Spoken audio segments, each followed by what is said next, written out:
Okay, one other really important thing is to know how to share a document in Google Docs. There's two ways to do it. Um, when you're in a document, you'll see once everything loads here, you'll see the big blue button over here to the right. It says share. So let me just explain a couple things about this. So if you click the share button, big blue one, there's two ways to share it, and there's a couple things you need to know. Like if you want to share it with um, somebody's, email address, someone that's in your organization, you can copy and paste the email address in here. If they're in your organization, you can probably search for them by typing their name. And you can just even it says notify them, and you probably do want this because if you don't tell them you shared something with them, they might not know it.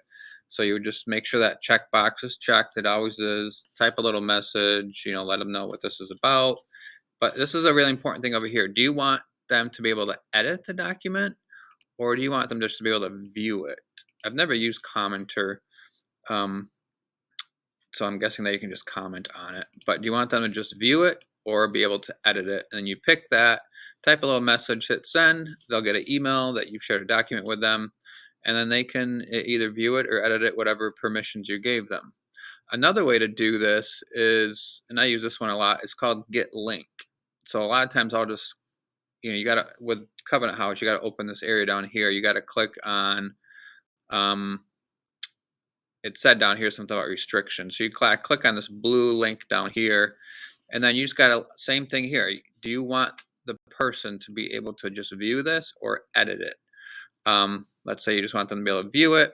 You copy link, and then you would actually just open an email and send them that link. If you don't feel like typing in email addresses up here and things like that, you can just copy a link, go to Gmail, paste that link in there, um, and then I'll just show you. So let me just go to Gmail here, and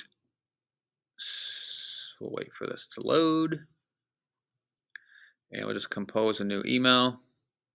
And let's say I want to send this. One nice thing about copying a link, you can paste the link down here, use your Control V, or you can just right click and hit paste. There it is. That way you can send it. Like if you need to send something to the entire school or a lot of people, or you just like using your, sending share links through email rather than just that other feature.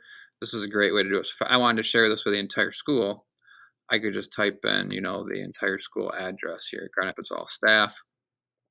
And I mean, obviously, with that link, you're going to want to type a message with it, like, here is the document about blah, blah, blah. And then there's a link. They click on that, they can see it or edit it, whatever permissions you gave them. So that's just a really good way to share stuff. Another way to share stuff is just directly in Google Drive. Like if you know you want to share this document, you don't have to open it up. You can right click on it and then click the share button, and you end up getting to the exact same place without having to open it. So play around with it. Um, it's pretty easy to do, and it's a great feature with cloud based stuff.